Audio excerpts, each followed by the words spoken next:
The strongest material on the planet isn't diamonds, graphite, or even Kevlar. It is plot armor, the hero's halo. Unlike normal people, I'm a mentally sick individual. When I see a character acting just a tad bit too happy, I immediately start hating and begin rooting for the villain, irregardless of his motives. This is a bad habit of mine that I do occasionally, even if the chances are slim to none. Kinda like Zemo from Civil War. My boy is a bona fide hater. He had advanced mind controlling tech and probably bug his DNA, and instead of selling it and getting his money up, he looked at Hawk, Tony, and the rest of the Rugrats, and he was like, yeah, they have to go, and he was the guy to do that. And you know what? Genuinely speaking, he had no chances, but that did not stop me from supporting him.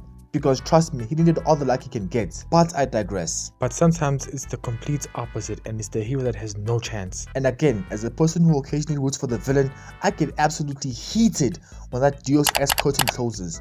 Such was the case with Poe and Tai Lung. Now, there is no reality in the whole multiverse where Poe was supposed to be Tai Lung, because Tai Lung trained ever since he was a cub for years until he became the best to ever do it. And I don't care if he was locked up for like 20 years without moving a muscle, because when he had his prison break and gave us one of the best scenes in the whole movie, damn near the whole trilogy, he proved that he still has it, because then we saw him take on the Wyans of the Jade Palace while they were jumping him, and to add insult to injury, he beat up their master, which is his master. And all of this he did within a week. But shockingly enough though, in that exact same week, Poe learned Kung Fu and then beat Tai Lung. And you expect me to believe that Poe had no plot armor source? How, Sway? How? This man who couldn't climb the stairs without losing his breath was somehow able to have enough stamina to win that fight. Clearly had plot armor underneath that fat, because there's no way I punch you with every fiber of my being and you take 0 damage, but instead deflect it back to me. Nah. And if you actually look close enough, Dreamos wasn't even trying to hide it, because how is it that both of them fall down the stairs and only Tai Lung takes damage from that? Now, there are many other examples, but as a Tai Lung fan, this genuinely hurts my soul, and it's a very bad case of plot armor, which is similar to Shen and Dre. Now, don't think I forgot about Dre. Now, I don't know what MLK died for, but it is not for these lies, because similar to Tai Lung, Chang had trained his entire life, probably ever since he was a kid. I don't know, I wasn't there. But what I do know is that he was the best in the class, and he seemed to find genuine pleasure in taking people's souls, showing that he was really about that life. So imagine my shock, when the guy who had been dropping his jacket and picking it up again was actually holding his own against Chang. While others were happy that Dre won, I was genuinely confused, because what was going on here? Was Chang actually a fraud? No, something ain't right. But what I am certain about is that Barry Allen's plot armor is as inconsistently consistent as his writing.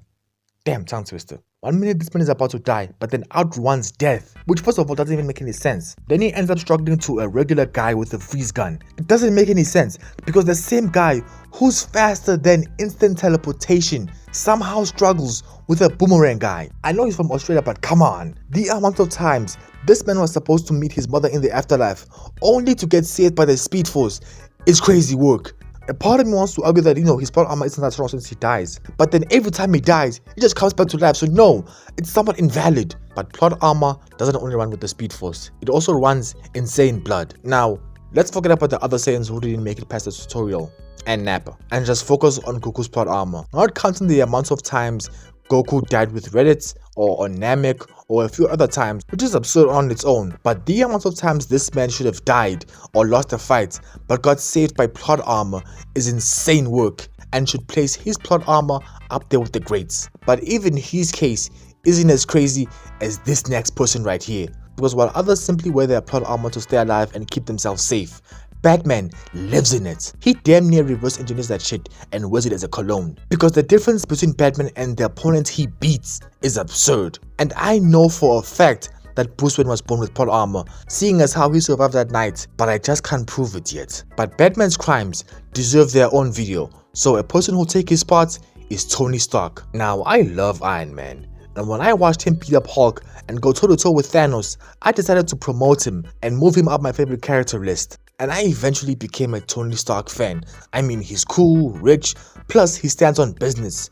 He single-handedly makes the Avengers twice as strong, because when the Avengers fought Thanos, they weren't able to achieve even a fraction of what he was able to accomplish on his own. Tony is just that guy, my guy, and he can do no wrong. Now, I know what you're thinking. Ain't it illegal to write someone this much? And don't worry, I never go riding without my license. Yes, I'm a bona fide star glazer, damn near a mid rider. But even I have to question when this man makes plot armor into a suit, because I can defend him almost dying a few times, and maybe question a few things, like the heart thing. But him getting poisoned by his reactor, then he solves it by just creating a better reactor, is where I draw the line, because come on Marvel, that's not how poison works. But yeah, that's all for this video. And spoiler alert, I'll make a part 2, and well, I'll see you in the next one. Wait, no, you'll actually be seeing me and I won't be seeing you. I don't know why people say that. It's actually plain stupidity. But well, that's all, folks. Wait, am I allowed to say that? Allowed to say that? Legally? Legally?